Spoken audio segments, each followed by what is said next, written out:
right, and welcome to Fastbreak Breakfast NBA Podcast. My name is Keith Parrish, joined once again through the miracle of computer phone with my buddy John Burr.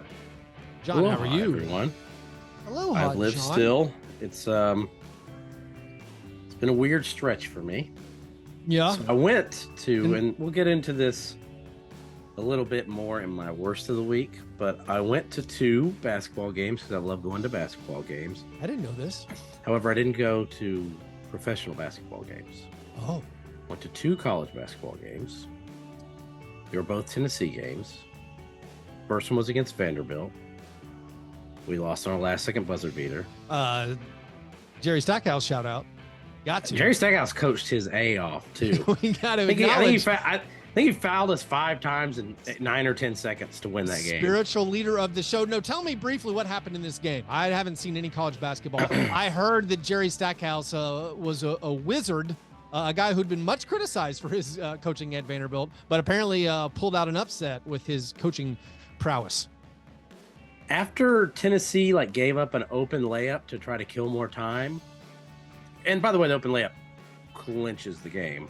Yeah. Jerry rightfully assumed, I can foul these guys as many times as I want. They don't want to shoot it. Yeah. We can extend this game. We can make as many possessions as possible. If we make our free throws and they miss theirs, we will win. Yeah.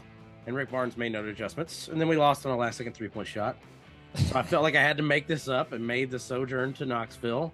And we played Missouri, a team I was certain we would win, and we lost on the last second shot. So wow, maybe I'll just never go to a sporting event again. But this is an important part of my childhood right now, that what I'm going to say, and right. I got to bring it into the modern age. I just got to say #Memorial Magic.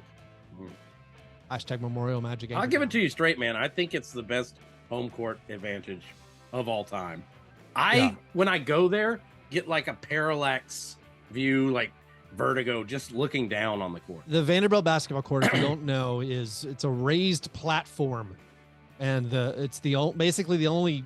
Imagine playing basketball in an aircraft carrier. All those fears you have of falling into the ocean, they're all present. There was an NCAA basketball game for Super Nintendo that was very similar to this because there was basically no crowd or background. It was just a black background with a court isolated. You're basically playing on a Mortal Kombat, and I think it's the only Kombat gym. stage. Yeah, it's the only. You've ever gym. seen Bloodsport? I think it's the stage that Rihanna sings on at halftime of the Super Bowl. The stage actually tilts like an inverted drawbridge on each end, so only the center is flat. And the teams have to sit on the baseline because you can't be blocking the view. It's insanity.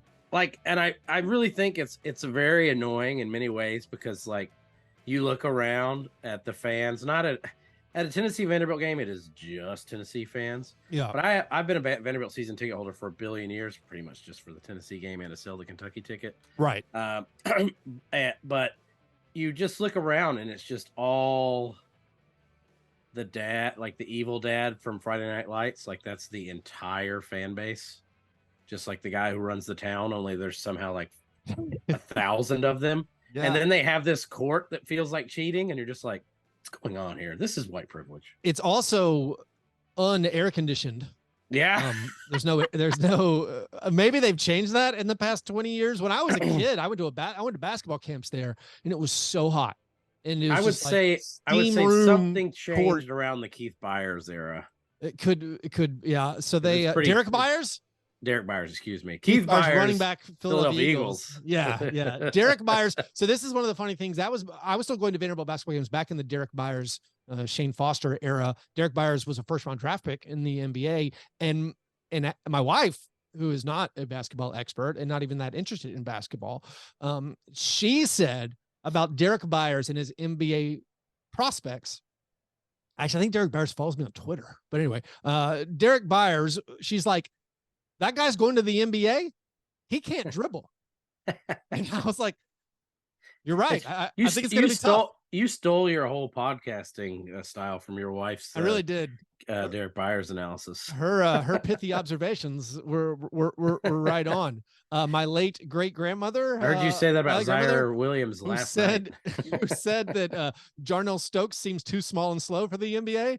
Yeah, she nailed it. And then the wife said, Derek Byers, he can't dribble because she thought it was hilarious on fast breaks. He messed up a lot on fast breaks. He was a very, very good college player, but messed up a lot on fast breaks. And she remembered that.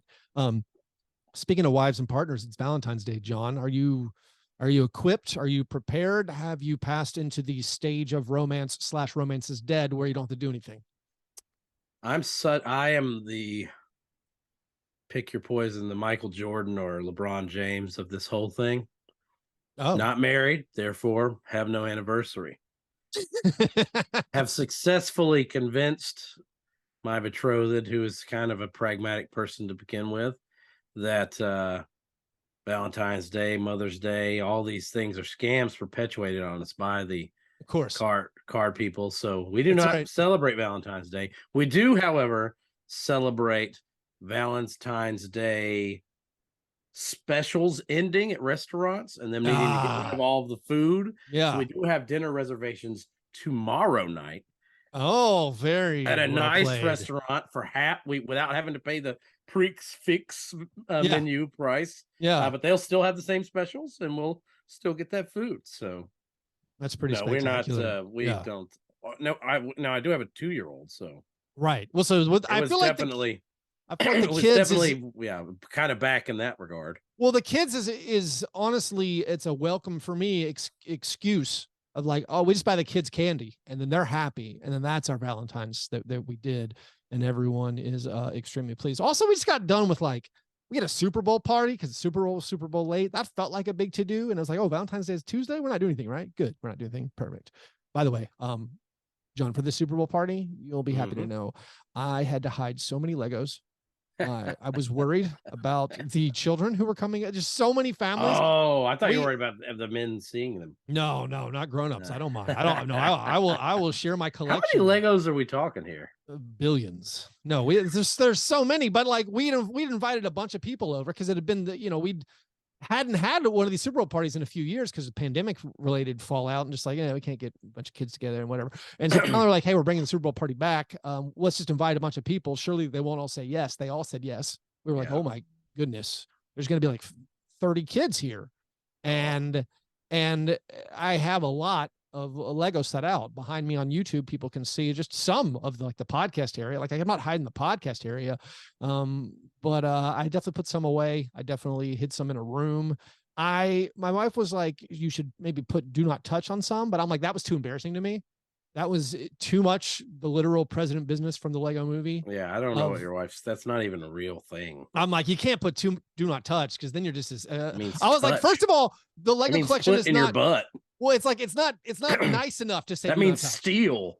Yeah. It's like if it were Miles Turner's collection where it's worth tens of thousands of dollars or something. I feel like yours is like Miles Turner's collection. I don't want to add up how much it costs. But the individual sets weren't nice enough to put do not touch. So I just basically I put as many as possible over in the podcast area and then had my children draw stay away signs that I taped to things. But it did turn out not everyone showed up. We got a couple of texts where you need one of those screens they put in dojos that you can shut. Right. I no. Or like a metal door like in Texas Chainsaw Massacre where you're just like Yeah, we I put up jump rope dividers and just build a tiny house behind your house, my friend. I know that's what you did. Anyways, have you had a breakfast, Jon, before we get into the hot and heavy basketball talk? Magaz donuts. Do they have any special Valentine's specials? It was because I got up really early to get all of Goldie's Valentine's BS. Yeah. So I was the first person at McGaw's today, and all the donuts were oozing hot. So I literally said to them, can't believe these words came out of my mouth. What's the oldest donut you got? Yeah, because we made these first. You found out a couple of weeks ago the hot and ready myth is not real, man. Needed to rest. Yeah. You don't want donut pudding. You want a firm, finished donut.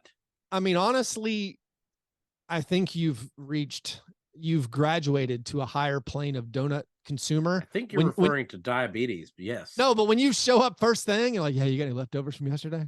Oh man, no. So I did have. They asked me. Or they looked at me crazy. Are you trying to get free donuts, the leftovers? I'm like, no. Today, but you made them first. I want the ones that have set the most. Because there's like a language barrier thing there now too. Right. So it's a different experience. But I've entered the phase of my life where like I can't move. Yeah. Because I eat at a place called. Oh, I just said it. I never tell anyone about. I'll try. I'm going to make a note, but no promises. I have a long history of places that I love becoming hipster hangouts. Yeah, and I go to this place 3 or 4 times a week to eat breakfast. I know these people. Yeah, you know, I'm going to bring them Valentine's later. Yeah, like, and then I know the people at McGaw's, so I can't move now. I can't reforge this. You got to find all new, all new diners. haunts. I can't find new diners and donuts places. Can't form new habits. I'm with you. Yeah. My breakfast was, I went and got an expensive donut. I can't break my habit. It was, how much was it? It was this one donut cost $4.75. That is a dozen McGaw's donuts. I know, it's a dozen donuts anywhere normal. It's in between my children's school and my home. Okay. You know, I promise McGaw's is better than this place. It's like it's on the way home. The half mile from my house to the mile from my house to the kids' school. I have to pass this place. I'm like, I'm just stepping here and can grab a thing. I'd be dead if a good donut shop was between me and they know. I mean, like we usually order them online, so I just walk and pick them up. But they do know me now for the pickup. There's nothing but like wig shops and convenience stores that sell numbers on the way to my kids' daycare. So I'm okay. Yeah. Like I can't stop. I'll be killed. We have a super fancy, expensive donut store in between me and my kids' school. So that's you're gonna go broke. You're gonna be like, I've been talking about it. How many people I know that like are like, man, I stopped going to Starbucks for coffee and I have like $100,000 more a year. You're gonna be that way. You're gonna be that way with donuts. Well, I mean, the good thing is we stopped going out to eat, so it's like I guess I just waste all my money on Lego and donut.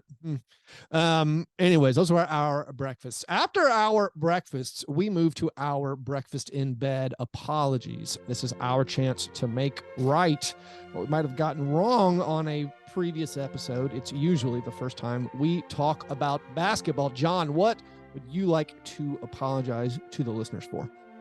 I had made a lot of fun of Matisse Thybulle in years past. Yeah. And was sort of celebrating his demise this season. But I watched the first game on the Blazers and he seemed extremely useful and a terror.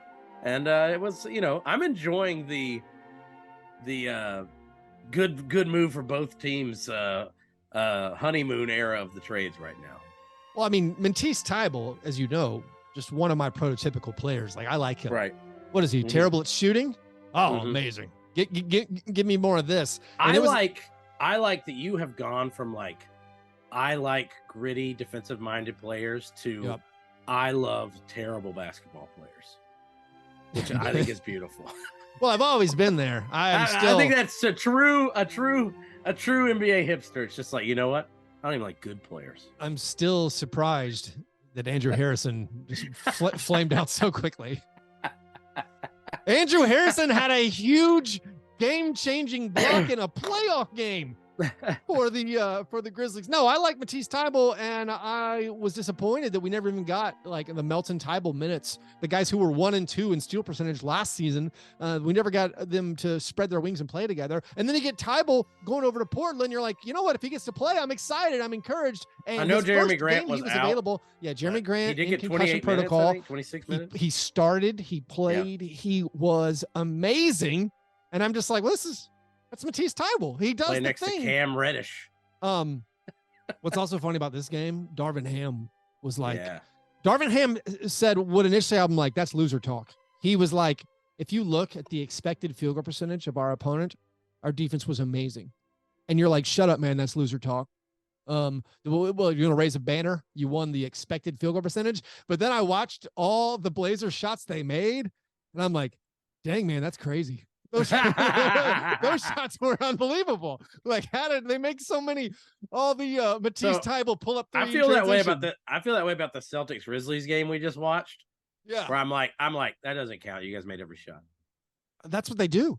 Yeah. The Celtics have made over 50% of their 3-pointers, I think, in their last 5 home games. The Celtics lineups are so white now that my dad, who's staying with us for the time being, was switching sides from the Grizzlies to the Celtics during the game. The Celtics had 3 white guys who made the same number of 3-pointers as the Grizzlies team. Yeah. Muscala, Sam Hauser, and Payton Pritchard combined for 12 threes. Why acquire Luke Kennard if he's not going to just drain threes for the Celtics? Grizzlies fans were saying we got to play Luke Kennard more. He played 22 minutes in his first game, which would make him the most used sub in Taylor Jenkins' history. He played. I felt like I was being trolled. He played more than the Brandon Clark 19 minutes a game limit that Taylor Jenkins has set in his first game. He already played more than Brandon Clark. Brandon Clark was 7 from the field in that game. Brandon Clark is like 70% shooting, like since like Brandon Clark never misses for the season. Yeah. Brandon Clark, he's 4th in the NBA, I believe 68% from the field. But no, Kennard played 13 straight minutes in that second half. And I was like, I've seen this movie. I'm so scarred. This movie's called Grayson Allen. My apology, John. I mean, we're hardliners. We're kind of extremists about our Grizzlies and specific ways they do things. And I would say you have. I'd say you are dogmatic. Okay. Yeah. You and me are both less optimistic about just acquiring a bench shooter. Like, yes, we need shooting, but you can't pry that from Taylor Jenkins' hands. He won't take him out of the game. Anyways, and my friends who are Grizzlies fans, they just keep, whenever I complain about Kennard, they're like, hey man, they have to guard him. They have to guard him. Our other players, they don't even have to guard. And I'm always like, and I'm like, I don't really have. It's a trade-off. I'm a man. That argument. I'm a man who would prefer Matisse Thybulle going 0 for 9 than Georges Niang going 5 for 8 or whatever. I'm broken in that way. So I have preferences. You're okay. So you're not right. I know. And we're never going to go far in the playoffs this way. Yep. But it is how we have achieved success thus far. Oh, for the Grizzlies specifically. Our offense is putrid. Yeah. So if we don't play excellent defense, which I don't even know if we play excellent defense anymore without Adams. It's really weird. We're like down from we went from 1st to 10th, and it feels like we're getting worse. Yeah. And then our offense is I think we're 27th without Adams on offense. Yeah. So but if we don't play defense, we're not going to do anything because we have no offense. Well, we can't. It's all about rebounding. That's the defense. You can't end the possession. Anyways, let's get off the Grizzlies. My apology. I messed up some information in the aftermath of the trade deadline, which is not unusual. I mean, it's basically expected with the. Did you Chris Haynes it, or did you actually mess up? No, it was just a mistake. The pick swap in the Eric Gordon, Danny Green, Luke Kennard 3-way trade. I'm like, why did the Clippers make out so easy? I said that the Rockets were getting the better of Clippers Bucks pick next season. It's this season, apparently. I couldn't actually double check it. I looked on Real GM. It wasn't listed, but apparently they're moving up. The Rockets will be receiving like maybe the 18th, 19th, 20th pick instead of like the 28th, 29th, 30th pick. So apologies for getting that bit of information incorrect. I know you guys out there, you come to Fastbreak Breakfast for accurate, unbiased data. And I always feel bad when I mess that up. So that's my apology. Anyways, before we move to our steak and eggs best thing, I want to tell you guys, if you don't know, this podcast is available on YouTube. Fast Break Breakfast is a video podcast. So is Grits and Grinds, my Grizzlies show. So go to YouTube, subscribe to the Fast Break Breakfast YouTube channel, subscribe to the Grits and Grinds YouTube channel. Also, all Grizz all the time. Stay connected and follow at MimGrizz and at Grind City Media across all social channels, including Twitter, Facebook, and Instagram for breaking news, one-of-a-kind content, and all the perspectives you won't find anywhere else. All right, John, steak and eggs, best thing. We just spoke a few days ago, but what's the best thing you got? I need your help with this one. Okay. Because I want my best thing to be laughing at the Warriors over the James my best Wiseman. thing. Oh, We can share it. I guess double best. I guess we'll have to double up here. My best thing is the James Wiseman trade maneuvers of the Golden State Warriors. But what's your angle? So I want this to be my best thing, okay, but I don't quite understand what's happening. Okay. I feel like there's so much maneuvering on both sides, so much myth making as far as who is the hero and who is the villain here. Like, what's going on with Gary Payton and the Blazers? Is a poison pill? Who's hurt? Who's not hurt? Gary says he's fine. They say someone took Toradol, but then someone did not take Toradol. Yeah, help me. What's happening here? I think it's not that confusing. So a few things. All right. So here's what we know. Right.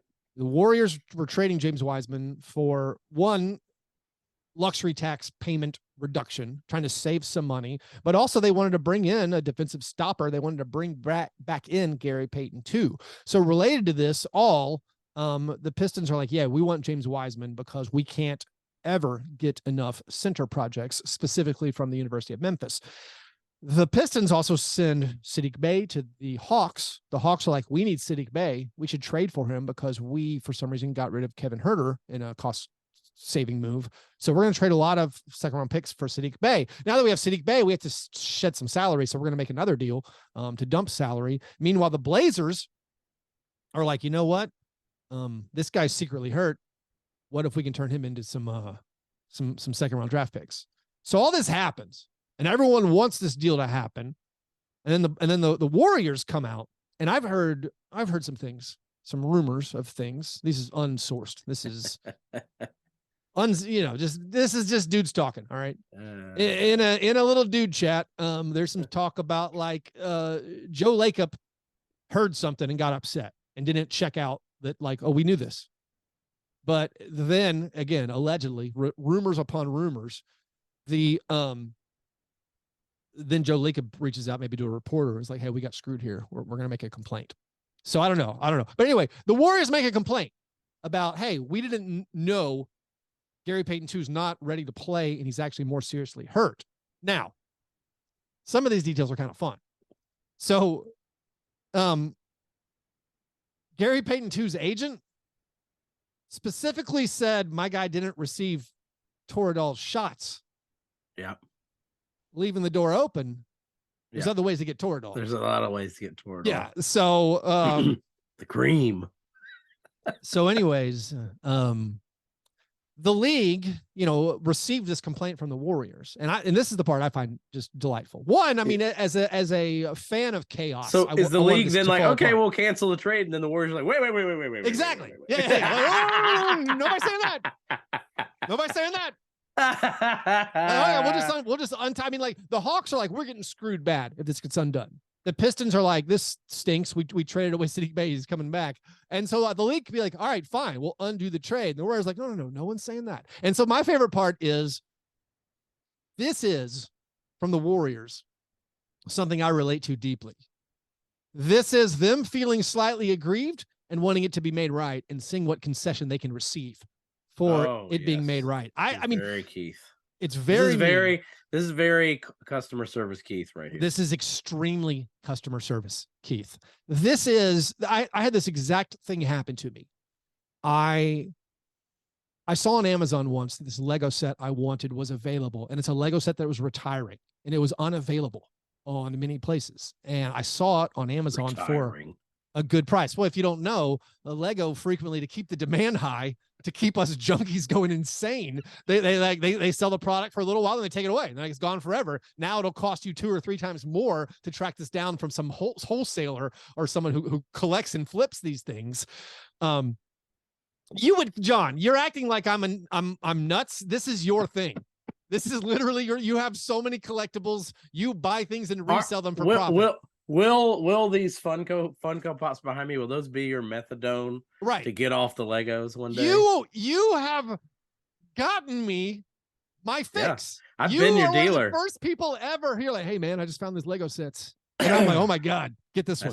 That's just good. I was just keeping you. I'm the pusher man. I mean, didn't you tell me that, like, when you were a kid that your parents would buy 2 Lego sets, one to play with, one to keep and resell? It wasn't my parents. It was my best friend's parents who would buy each kid the Star Wars toy or the Lego toy or whatever, and then they would also buy one sealed and keep it. Yeah. And they sold all these toys, 40 years later for a small fortune. Right. So anyways, I saw this set on Amazon and I purchased it. I was happy it was available. I'm like, oh, cool. I'm going to get this for like a good price. And then it shows up and the box is slightly damaged. This is the Warriors trading away James Wiseman. This is the Warriors receiving Gary Payton too. They're like, hey, this box is slightly damaged. This is not exactly what I wanted. It's free. Yeah. So I reach out to Amazon and I'm like, hey, I ordered this thing and the box is damaged. And I've already looked. It's no longer available. It's sold out. I can't buy another one. And they're like, oh, so do you want to send it back and get a refund? No. I don't want a refund. I'm not sending this back. I'm not giving Gary Payton 2 back. I don't want to take James Wiseman back. I'm like, no. I'm not taking this back. What can you do for me? They're like, oh, I don't really want a refund. Is there anything else you can be done? What if we give you 20% off your order? Thank you very much. Yeah. So I've stumbled into this thing where you can just say you want to send something back, and they're just like, here's your money back. No. Don't send it back. If you buy anything that is junk, if you buy anything that's junk, if it's a kid's book, if it's a lightning cable, if it's anything that costs like under $12 and is ubiquitous, like, hey, you want that order? It'll be here in 20 minutes. So I just start returning things all the time. Yeah, and just getting my money back. It's so if you don't know this, if you're like, hey, I bought this book, we already have it, I like to send it back. Amazon's like, don't worry about it. Because like it's not worth it to them to bring a truck over or to ship the item back to you. So that's definitely an Amazon hack. So this is just the Warriors being like, oh no, let's make this happen. We're gonna make this deal happen, but what are you gonna give us? And do you know? Have they resolved on what else they're getting? Like, what do they even want? Do they just want? So I've been confused by all this, but all I know is that amongst my NBA friends who are almost all West Coasters, and it's kind of evenly split between this like California teams guys and Portland teams guys. Both sides of the thread are extremely vitriolic and then extremely self-righteous about it. Oh, yeah. And no one's giving an inch. Well, that's customer service mode. I know you got to maintain that moral high ground. Like, it's just amazing because like they believe completely opposing things about what has happened. Yeah. But no one is giving an inch. Like usually in this type of, it's become more of like an ideological religious debate than anything else. Cause there's just like, it's just good and evil. And no one will even like look at like, well, maybe there was something going on here and the team was doing that. There's nothing about it. It's like, no, you Blazer people are scammers trying to give us a drug addicted madman. And then on the other side, it's like, no, there is nothing happening here. He never was injected with Toradol. He's completely healthy. Completely healthy. They're both just sending different tweets from their on the take NBA beat writer Twitter accounts refuting each other. So and then you get like sending videos of Gary Payton talking about it. Yeah. And like just praising the Blazers organization, but it's like he's talking like the Manchurian Candidate. Well, I heard another thing that they're saying words that he's never said in his life. Sure. I thought now they're alleging that maybe there was some funny business about the Larry Nance when he got traded as part of the CJ McCollum deal. It's all madness. I also thought it was funny. Like if I'm putting the Warriors injury report out, like I think Gary Payton 2 was out last game with core soreness. I would have come up with a more spectacular description. Injection fatigue. No, I would have been like, catastrophic Toradol withdrawal, core damage. No, I just think the Warriors are hoping to get maybe an extra second round pick, or I don't know. I don't know. They did give away 5, so I don't know what the league is going to do at all. They didn't even give away 5. It's like it's like you reselling your Funko Hawks. Pop and then you use that money to buy your next Funko Pop. Yeah, it's just cycling to the habit. No, I love this. Those were that was apparently our shared steak and eggs best thing. I just needed it hashed out, man. No, it's a good one. It's one of those things where like I'm having a good time, but I don't know exactly why I'm having a good time, and now I can have an even better time armed with this information.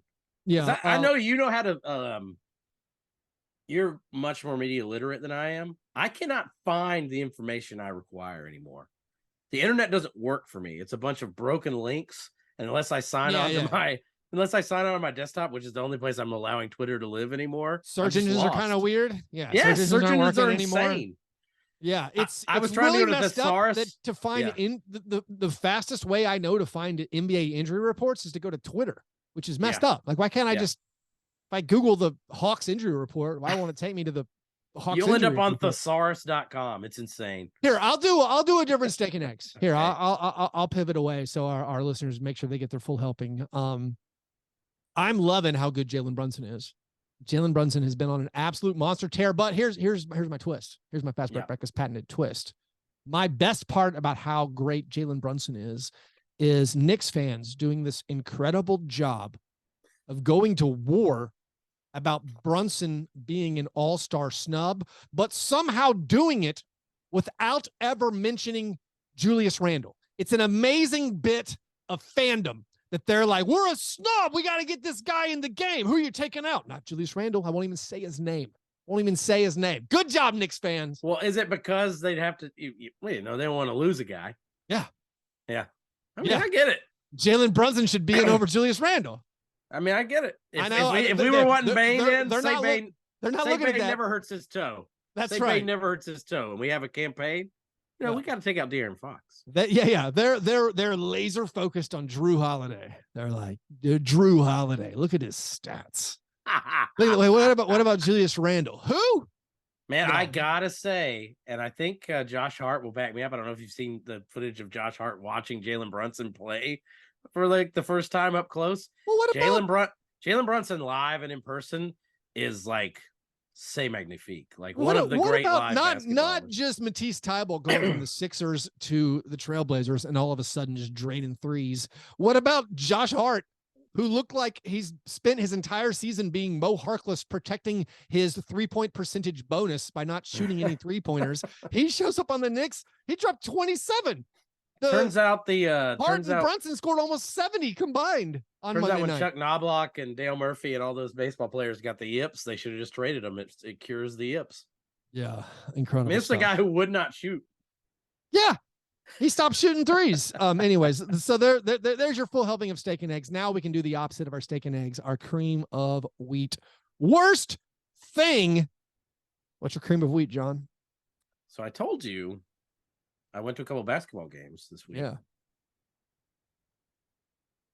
I didn't even really consider going to an NBA game. Yeah. Because I don't know if I'm even going to get to see, especially when I'm bringing other people, I don't know if I'm even going to get to see the players I want to see. That now the resting and the schedule losses is so pregnant in my mind that it is affecting when I'm going to go to a game or if I'm going to go to a game. Yeah.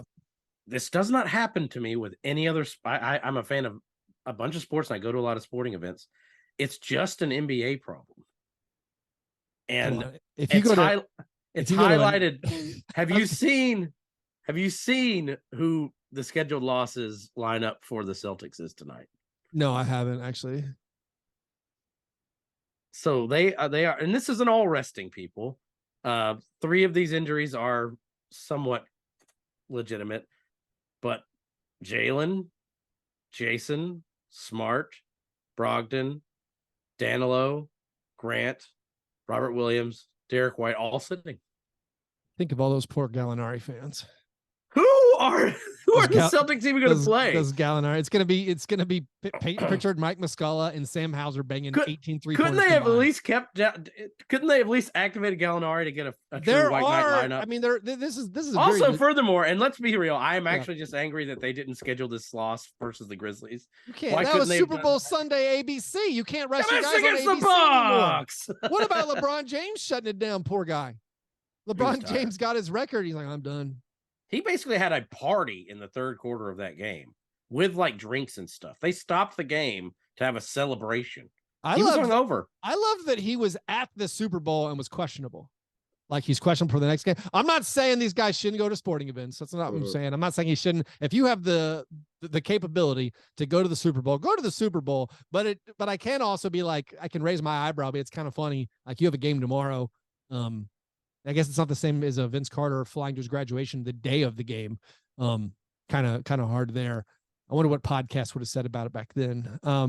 Like, do we need to stop fantasy basketball at the All-Star fantasy break? basketball is just messed up. Do we stop it at the All-Star break? I'm serious. I don't know what you do. I mean, most leagues you want to be over by mid-April. I mean, by mid-March, early March, you want your season to be over. But I'm doing an experiment in our league. Our league we have a Patreon only Fastbreak Breakfast listener league. Yeah. We stop we are in the playoffs now. Yeah, you're supposed to be. Yeah, we started playoffs last week. Yeah, but we've been in the playoffs for maybe three. We've been in the playoffs for maybe 3 or 4 weeks. It's a good idea. But all of fantasy basketball has always been hard because there's the schedules are always different and you have to count games. It's like a weird angle, but no longer.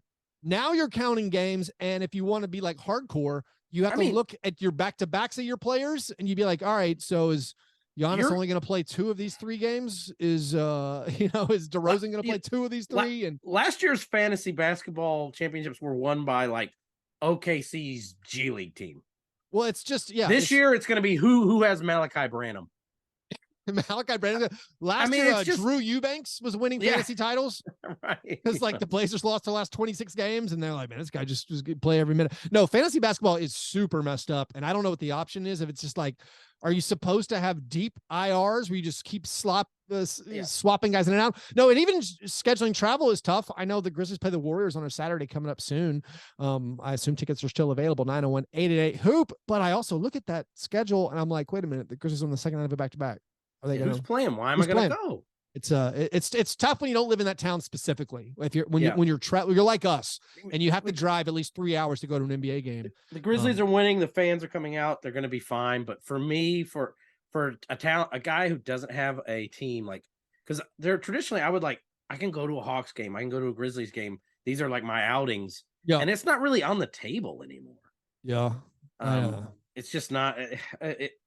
Luckily, there was a perfect time where I found back-to-backs where I can guarantee by going to 2 games. Maybe that's their strategy. The back-to-backs is on. But I mean, I don't know what to tell you. It's annoying and boring. That's your steak and eggs being an actual bad thing. Your cream of wheat. Excuse me. Yeah, sorry. Something is actually bad. I got confused. My cream of wheat. Kudos to me. Kudos to you.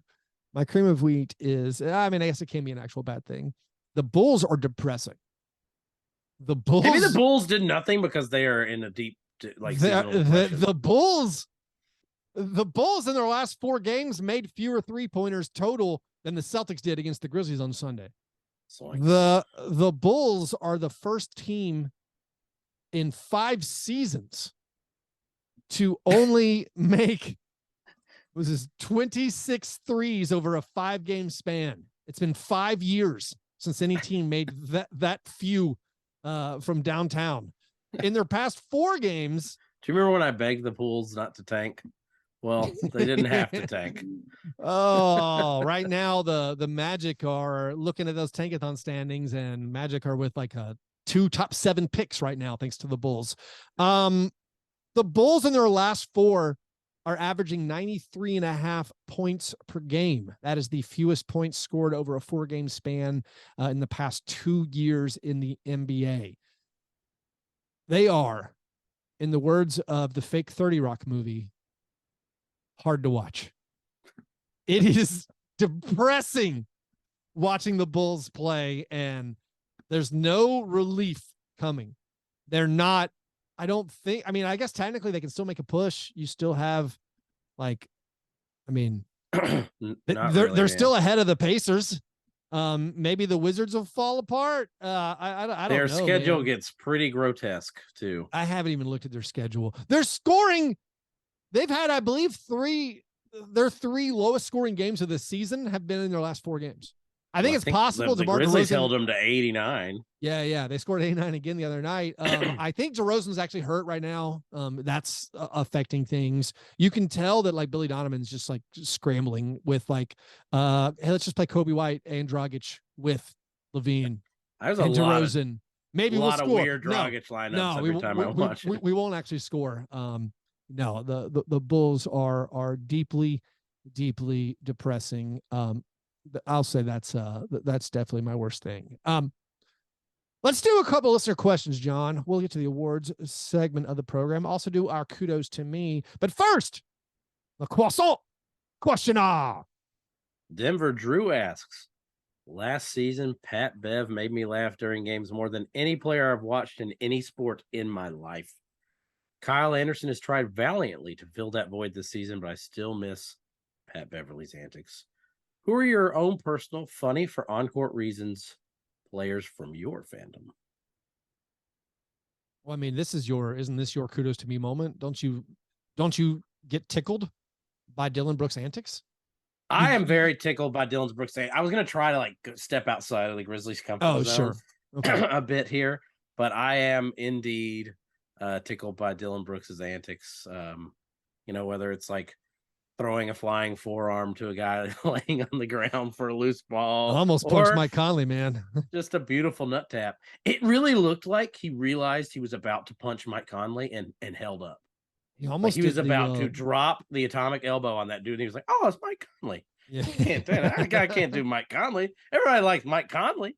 Yeah. I mean, it's just one of those things. But there's so many players who I like for purely like Tom shenanigans reasons. Like I now think he's pretty good, but I originally got into Jose Alvarado just because he did ridiculous schoolyard bully annoying people. But he does joyous things. Not that I'm saying that's not the proper answer. I think of the Pat Beverly where the guy asking the question, a Timberwolves fan, but still like, he did silly antics that weren't always helpful. I loved Kyle Anderson as a Grizzlies fan, but also found some of his bad plays hilarious. Where he would hit the side of the backboard on a 3-point attempt that took him 4 seconds to load up and shoot. I mean, Tony Allen, obviously. Tony Allen was one of the funniest players of all time. Yeah, like one of the funniest on-court play. Wandering, into like other teams is commercial celebrations. Just like incredibly mind-blowing stuff. We both, because of our fandom, basically hate Jordan Poole. But are there people that are amused by his shot chucking, the chuckery, the terrible field goal attempts, and the poor percentage? And so he has some heat checks that like he'll airball some. You're like, why in the world? But then he, of course, makes some. So there are so many guys like that. Like if we want to get into just funny chuckers, like there's nothing funnier than some of Russell Westbrook's stuff. But I was trying to think of guys like, Sam Cassell used to absolutely destroy me just with pulling faces. And I think a guy who just got moved, if you followed the Nuggets, Bones Highland, some of the most hilarious reactions to fouls in the history of the game. What? Or missed calls, the one where he's laying on the court and can't believe they missed a call. And he just turns into Wile E. Coyote. I liked the one Dennis Schroeder did that in a game recently with the Lakers before LeBron threw his full-blown tantrum over the missed foul call at the end of the game against the Celtics, where it was some national TV game where like Schroeder was like threw himself on the ground in despair and got teed up. And I can't remember like Mike Breen's like, that shouldn't be a technical foul. And both Mark Jackson and Jeff Van Gundy were in agreement. We're like, Are you nuts? That's definitely a technical foul. You can't throw a tantrum. You can't throw yourself on the ground and tantrum. So yeah, that's. But if we're just gonna do Grizzlies players, I will say Steven Adams by far is the funniest Grizzly. I will say Mason Plumlee makes me laugh. Sometimes Mason Plumlee, with something about he seems self-aware sometimes that his shots are going to be funny, but he still does it. Oh, by the way, going back to Bones, we have to acknowledge the Bones Jamal Murray slander. Jamal Murray. Oh, that should have been my best, actually. Yeah. We had a chance to double down on some Wiseman-esque madness, just schadenfreude everywhere. But yeah, that stuff's great. So did you see the interview where he won't even say Jamal Murray's name? No, he was saying they were like, what's it? I can't remember the exact setup, but like, what's it like, going from Jokic and Murray to now you're playing with these great players and Kawhi and Paul George. And he's like, there's two great players on the Clippers in Kawhi and Paul George. And the Nuggets have one great player in Jokic. Yeah. It's incredible. Damn. It's so good. They wanted that guy out there. I can't wait. I'm into it. I can't wait for them to play each other. Also, what do you think about? Although Jamal Murray will probably sit for a schedule. Yeah. Jamal Murray set out. He's out for the Nuggets right now. Injury report says got roasted by Bones. What do you think? This is unrelated to the croissant question. What do you think about the Nuggets now that we have the buyout market happen, where they essentially traded Bones Highland for Thomas Bryant and Reggie Jackson? Seems like nice, good business. A guy you're going to kick off the team anyways for two guys. I mean, Bones Highland kind of just is Reggie Jackson. Like a skinny Reggie Jackson. There you go. I didn't know Reggie Jackson is from Colorado, like a huge Colorado connection. So that's a cool homecoming story. And again, he's a vibes guy. He's a vibesman. They just traded like a guy who didn't get along with the team for like a guy who is famous for being a good locker room presence. Although Thomas Bryant just demanded a trade out of what seemed like a good situation. Thomas Bryant is a good offensive player, and him taking over the DeAndre Jordan role, I feel like the Nuggets definitely leveled up. Yeah, we threw out some people we were entertained by. What's another question there, John? Gil asks, if moved, best landing spot for Ben Simmons, and why is it the Grizzlies?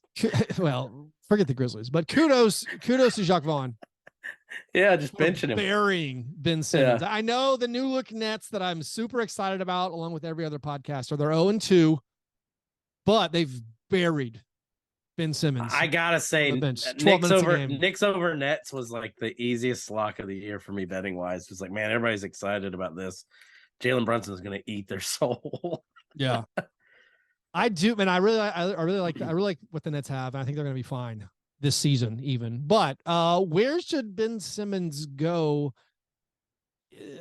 I think the idea of somewhere with no expectations, somewhere where he can play. Like I thought him going to the Hornets made a ton of sense. Although the Hornets, Gordon Hayward won't miss.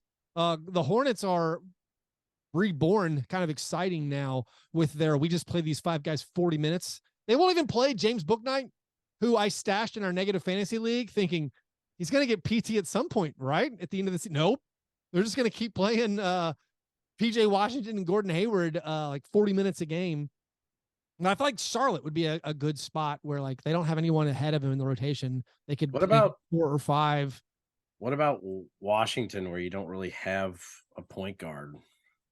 I don't know. I mean, like Monte Morris is fine. And actually, honestly, the Monte Morris plus DeLon Wright, the Monlon Morite is pretty, I feel like a pretty solid. Could murder the Jazz vibes where like it's like Jordan Clarkson running point right now. Is there a point guard on the Jazz roster besides Russell Westbrook? I right now don't even have a clear idea of the exact 10-man rotation of the Pelicans, but I've always thought a Zion Ben Simmons front court seemed fun. Yeah, just have Ben always pass to Zion, and then Zion on defensive possessions can go stand in the corner. Yeah, but they have so many. They've got so many Larry Nances, and also just Herb Jones and Jonas and all the things there. I mean, he wouldn't. I'm trying to think of teams that are in the lottery. He wouldn't make sense on like the Magic. I mean, who was the guy on the Pelicans who was awesome briefly, but was it Trey Murphy? Yeah, Trey Murphy. I was like, that's going to be an all-star, and now I don't hear about him anymore. Yeah, Trey Murphy's still good. He's still they got stuff going on. Here's how broken I am. Whenever I watch the Pelicans, the only thing I ever find myself thinking, besides CJ McCollum slash fiction that I write in my head on the Grizzlies, is man, Najee Marshall's awesome. They have so many guys, so they probably don't need. I mean, they've been losing like crazy. They stopped the bleeding a little bit. More on that in a second, actually. Their problems seem, I hate to say it, it seems big man related. You know, if Ben Simmons were a buyout guy, if he were a Will Barton, Ben Simmons is a buyout guy. Ben Simmons is a buyout guy. If he were a buyout guy this year, honestly, Suns. Oh God. Back up 4-5 on the Suns. I mean, he could kind of be poor man's, like what Michael Bridges did for them. Yeah, like a worse version of that. I like your pronunciation of Mikhail. All right, I'm getting weirder by the minute. You're fine. I'm just so glad I'm past Zaire Smith and back into saying Zaire Williams after years. Yeah. I don't know. I don't know what the landing spot is for Ben Simmons. I mean, teams that have light front courts. I mean, like, could he be a backup? Take all the Rashawn Holmes minutes for the Kings? I don't know what to do with Ben Simmons. Part of me hopes another year removed from all the, I mean, it was like disc problems in his back, like, another year removed. I mean, back problems famously known for healing. Yeah, not lingering at all. Yeah. I don't know. That's pretty rough. I do not know. I don't think. I like how the only way to get rid of back problems is to be incredibly thin and not play sports anymore. Yeah. Anyways, those were some listener submitted questions. If you want your questions answered on air, you have to become a Patreon supporter. Do that at patreon.com/Fastbreak Breakfast. You can join the Pickle Pick'em. By the way, prizes should go out, but you got to invoice me. If you win Pickle Pick'em, you got to tell me. I don't even know who won in January. There's a new sheriff in town. There's a new sheriff in town. When you need your prize shirt, you send me a message and I'll send you a shirt.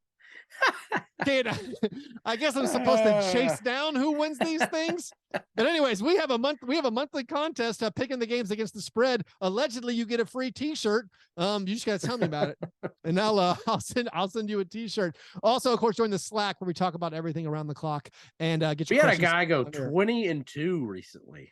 No way. 20-2. Picking against the spread. That's incredible. Came to the watch party. It's a Rockets guy. He had trouted. Trouted means you miss every game. He went 0-12, followed up with a 20-2 run. We just call legendary. We call that aggressing to the mean. Yeah. Anyways, patreon.com, support the show. Patreon.com/Fastbreak Breakfast. It is now time for the awards segment of the program, the International Stackhouse of Pancakes Award, given to the worst performance in a box score. We have a few honorable mentions. Alec Burks, 1 for 10. Kill Hayes, 1 for 10. Jaden Ivey, 3 for 15. Yes, those are all Pistons. We have 3 for 16s, which have all been relegated to honorable mentions, not nominees. It's kind of the they can't punish us all corollary. 3 for 16s. Those belong to Cam Thomas, Michael Porter Jr., and Jason Tatum. We call those stone colds. What? Yeah. Also, Jason Tatum, of course, shut down by Dylan Brooks in that game. And then Klay Thompson, 5 for 21. Those are our honorable mentions, our 3 nominees over the past week. So, yeah, John? On the shutdown by Dylan Brooks thing, because we both watched that game. Yeah. They got every switch they wanted every time. I feel like Dylan guarded him like 6 times.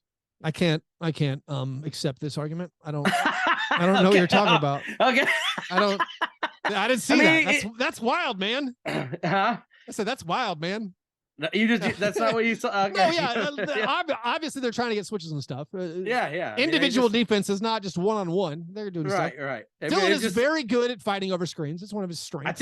I think it is his strength, but it wasn't that game.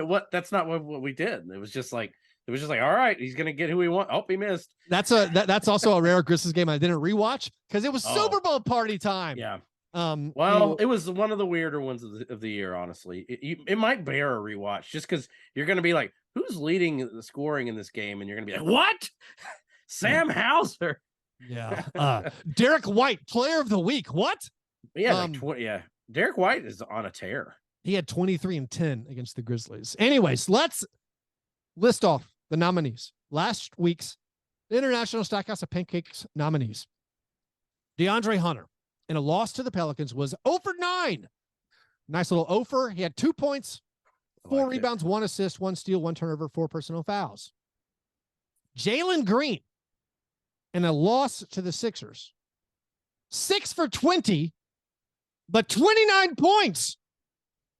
I mean, a true Stackhouse. It's as if Stackhouse came down from heaven and walked among us. What a week for Jerry. Jalen Green, 6 for 20, but 29 points. And then Kill Hayes, in a He's win back. He's against back. the Spurs. Killian is back. My negative fantasy team thanks him, applauds him. Killian Hayes is back, posting back-to-back 1 for 10s and 1 for 11s. And this one, where his nominated performance, 1 for 11 in that win against the Spurs, 4 points, 4 rebounds, 6 assists, 1 steal, 3 turnovers, 4 personal fouls. So DeAndre Hunter, 0 for 9, 2 points, 4 rebounds. Jalen Green, 6 for 20, 29 points. Killian Hayes, 1 for 11, 4 points, 6 assists. Jeez. Something it's about really the spectacularness of the 29 points and the 6 for 20 calls to me. But I think otherwise I would go with Killian Hayes. I think it's the 6 for 20. I think it embodies Jerry Stackhouse so well that sure. Congratulations. This is a man who never made any shots and should have had multiple scoring titles. So congratulations, Jalen Green, on winning this week's International Stackhouse of Pancakes Award. By the way, John, I looked this up. Jalen Green is the 25th player in NBA history to score at least 29 points with a 30% or worse field goal percentage. And I found this very remarkable. Jerry Stackhouse only did it once. I would have guessed Jerry had a handful. You want to take a stab at any of the guys who had the most games in NBA history, players who have done this multiple times, where they scored at least 29 points and their field goal percentage was 30% or worse. A solo game of scones performance for John Burr. I think you can get some of these. I'll say Allen Iverson. Yes, 5 times. Allen Iverson, definitely. I think I would have gotten Kobe only twice. I would have assumed it was 15. Okay, but that still does count though. That is correct. Kobe did it twice, and this is funny because when I was looking up the bad shooting stretch that Dylan Brooks was on, like this is the worst shooting stretch of over 15 games. Like I was coming across all these Kobe stretches from late years Kobe, where it's like, wow, he shot 28% over a 20-game span. But Kobe 2, Iverson did it 5 times. I think there's one more that for me was screaming to me, but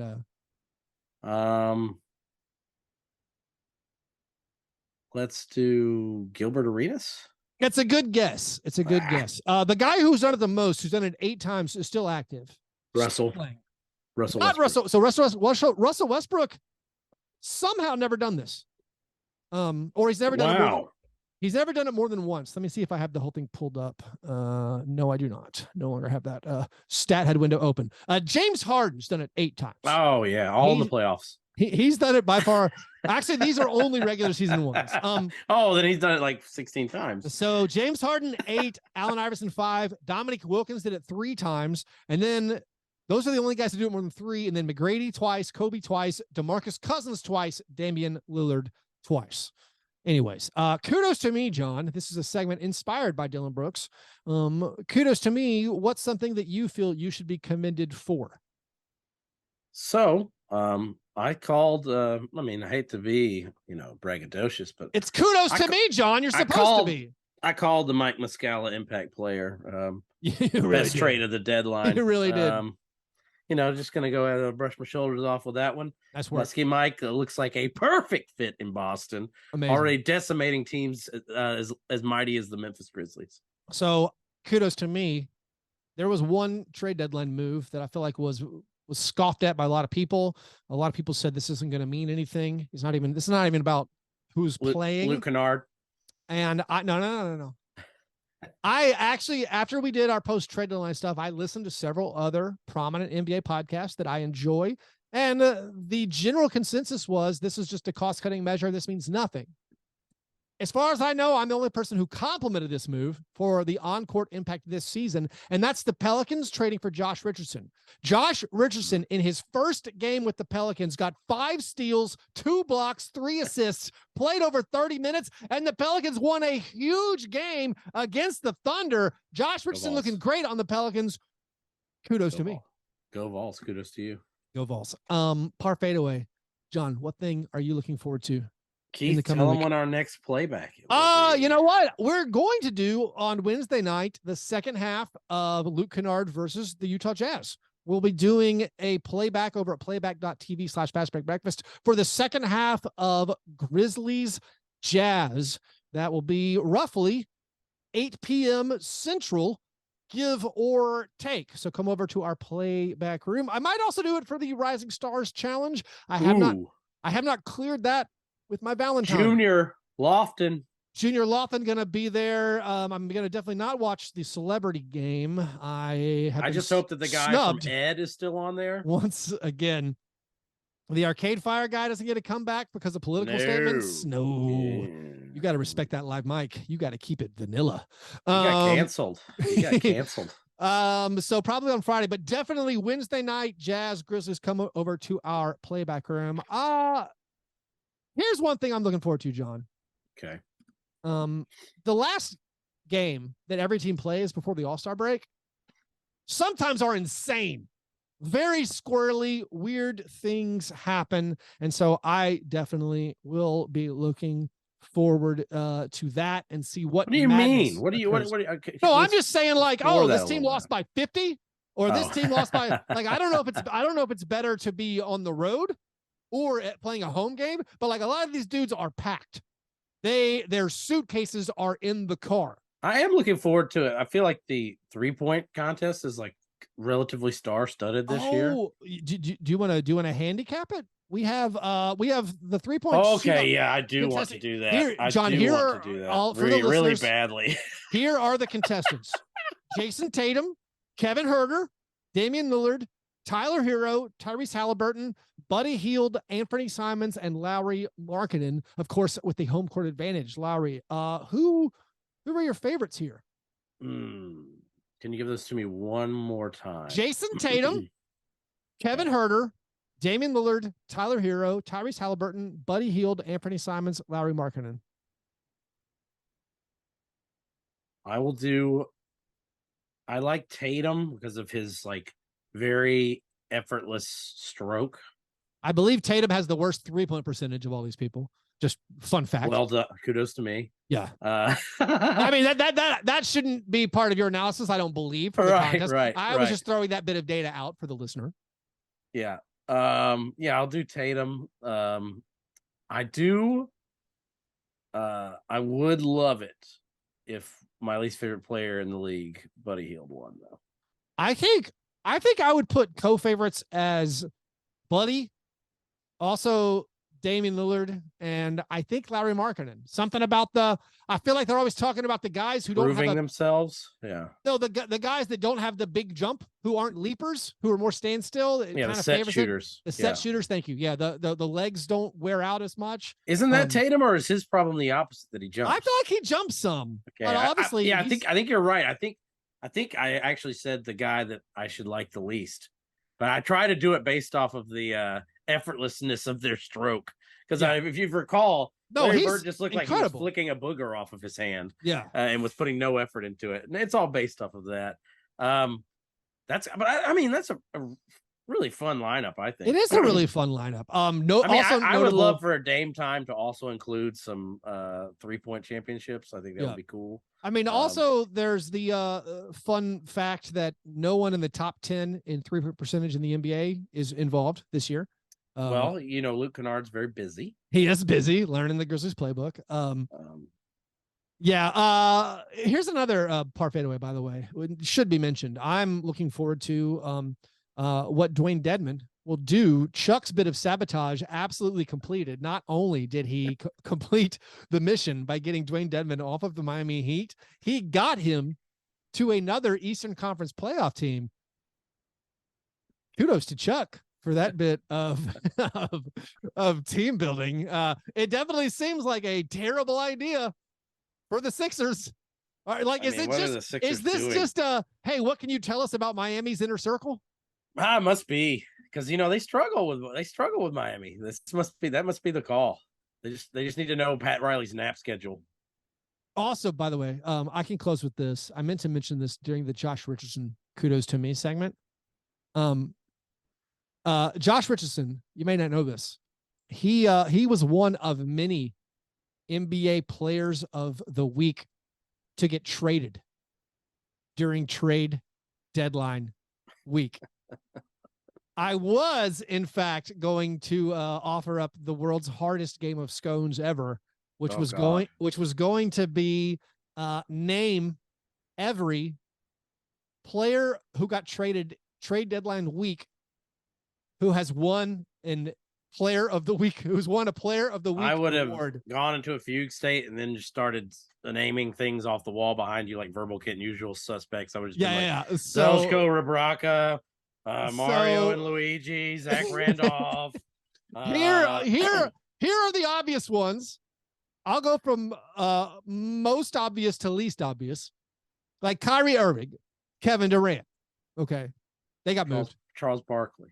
Russell Westbrook got traded. We don't know where he's going to end up still. Russell Westbrook won lots of them. I think he's going back to Billy Donovan, baby. Josh Richardson did win one. He got traded. Sadiq Bey, Sadiq Bey.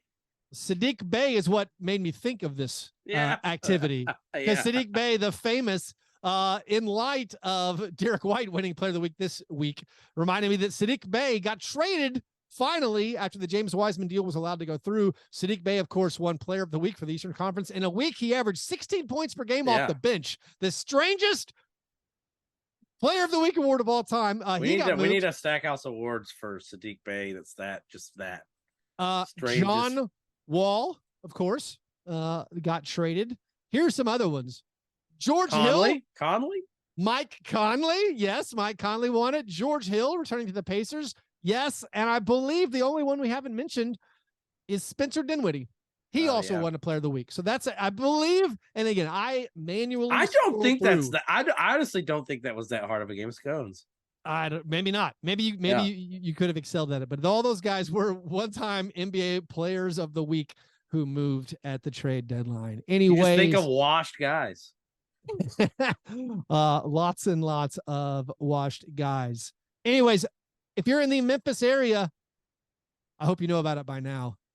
Lizzo is bringing the special tour to FedEx Forum with special guest Lotto for April 26th. On April 26th for a concert at the FedEx Forum. Tickets are still available at the FedEx Forum box office or at Ticketmaster.com. If you want to support our show, do that at Patreon.com/Fastbreak Breakfast. Don't miss the playback watch party on Wednesday night. Don't miss the next in-person real live watch party. We'll be at Noble's Beer Hall after the All-Star break for the Grizzlies' first game. It'll be against the Philadelphia 76ers. That's Thursday, February 23rd at 6:30 p.m. Hopefully we will see you there. Thanks for listening. You guys are the best. And remember, you guys are the best. Thanks for listening. And remember, breakfast is the most important thing.